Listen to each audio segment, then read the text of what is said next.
C'est ce week-end que démarre le Trophée Andros qui fête d'ailleurs son 25e anniversaire. Retour sur les origines du trophée et son évolution en un quart de siècle. Il existait à l'époque des courses sur glace à Chamonix, à Serre-Chevalier, mais il n'y avait pas aucune législation et il n'y avait surtout pas de challenge ou de trophée.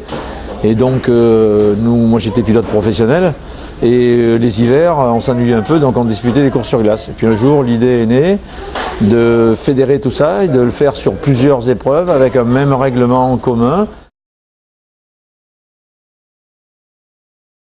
Alors, tout a changé. Une des premières choses qui a changé quand on regarde, je regardais des images tout à l'heure, déjà c'est la température. On avait, il y a 25 ans, il tombait beaucoup plus de neige, il faisait plus froid, on ne se rend pas compte, mais un quart de siècle, c'est vrai que la nature a un peu changé. C'est aussi pour ça qu'on a essayé d'apporter notre écho en développant des voitures électriques.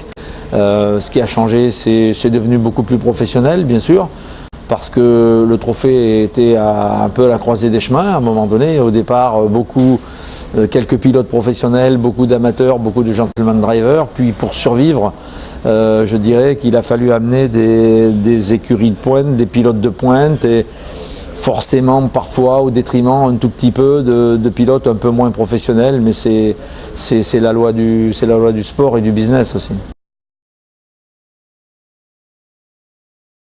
À l'esprit, ça n'a rien à changer, c'est toujours vraiment toujours aussi convivial. Il faut savoir que l'origine d'Andros et moi-même, nous habitons à Brive, enfin à côté, ou dans le Lot, dans le sud-ouest. Et donc, bercé au 3e mi-temps de rugby, il n'était pas question que nous fassions autrement. Donc l'Andros, c'est sérieux, c'est très difficile pour gagner une course du trophée Andros. C'est encore plus difficile de gagner le trophée. Mais dès que c'est fini, c'est la fête. Côté voiture, la nouveauté de cette édition est sans conteste l'arrivée de Mazda. Et côté pilote, comment tombe-t-on dans l'Andros? Ah là, tout. Je peux pas vous dire, non mais c'est vrai, tout. La convivialité, la montagne, le pilotage exclusif et unique finalement. Des sensations extraordinaires de pilotage et de glisse. La première fois que je les ai vus rouler, c'est parce que ce sont des marteaux dans le Trophée Andros. C'était à l'Alpe d'Huez, un soir, je les ai vus rouler en pleine tempête, Olivier roulait. Max l'avait invité à rouler en sprint car et je suis arrivé à 10 h du soir, je vois en pleine tempête de neige, rien, visibilité 2 mètres, des bruits de moteur, un paddock où tout était fermé, personne dehors, un commentateur qui s'égosillait tout seul, il y avait 0 spectateur, et puis des voitures vroom, vroom, qui passent, on ne se voyait pas à plus de 2 mètres, donc des fous. Je me dis, ces gens-là sont des marteaux, j'ai envie d'essayer. Et puis, l'année suivante, j'ai commencé à rouler avec Olivier, on a fait une saison complète, 2 saisons en sprint car avant de passer au thermique. Ce que j'aime sur l'Andros, c'est l'esprit. L'esprit, la convivialité, c'est-à-dire que c'est vraiment une bagarre de très très haut niveau sur la piste. Et quand on sort de la voiture, que ce soit le soir, que ce soit après, on partage des vrais moments de bonheur dans les stations de ski avec les autres pilotes.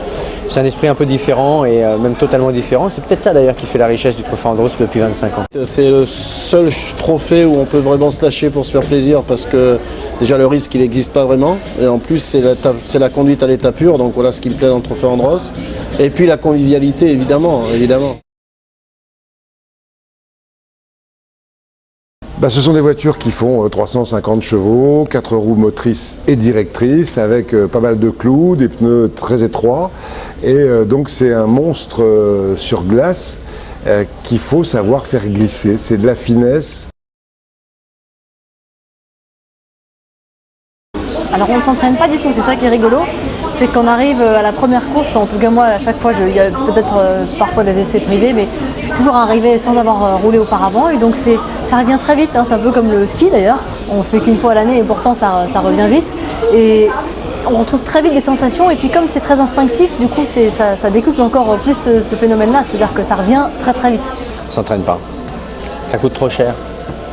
Il n'y a pas d'entraînement au Trophée Andros. Au Trophée Andros, il ne peut pas y avoir d'entraînement, sauf si on a le temps, sauf si on a des écuries très riches qui peuvent vous payer des essais en Laponie ou là où il y a de la glace ou au Canada.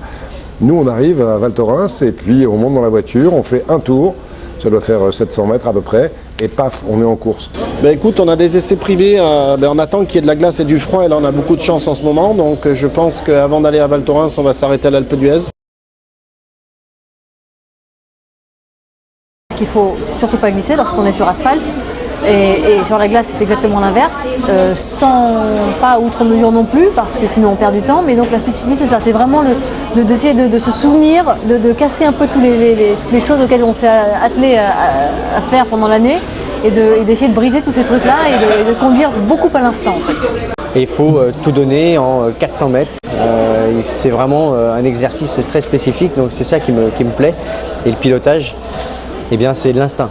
C'est-à-dire que d'un tour à l'autre, d'un virage à l'autre, la piste a évolué et il faut se remettre en question en permanence. C'est ça qui me plaît.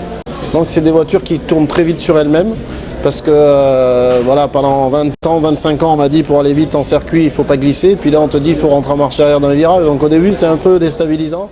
Assurément. Alors joyeux anniversaire et que cette édition s'avère aussi pétillante sur les pistes qu'en dehors.